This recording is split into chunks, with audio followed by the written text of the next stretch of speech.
Iran పై దాడుల్ని ఎప్పటికప్పుడు America అధ్యక్షుడు Trump పర్యవేక్షించారు. ఫ్లోరిడా నుంచి రోజంతా దాడులపైనే ట్రంప్ ఫోకస్ పెట్టారు. ఇరాన్ పై దాడుల్ని నిన్న ప్రకటించారు అమెరికా అధ్యక్షుడు. ఖమేనీని చంపేస్తామంటూ హింట్ కూడా ఇచ్చారు. ఖమేనీ మరణాన్ని తొలుత అధికారికంగా ప్రకటించింది అమెరికా అధ్యక్షుడు ట్రంపే.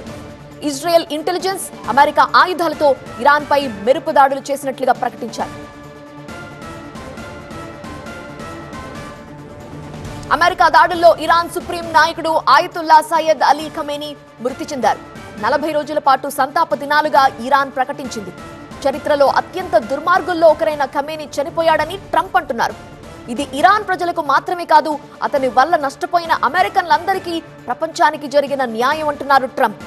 అమెరికా ఇంటెలిజెన్స్ అత్యంత అధునాతన ట్రాకింగ్ సిస్టమ్ నుంచి ఖమేనీ తప్పించుకోలేకపోయారని ట్రంప్ వెల్లడించారు.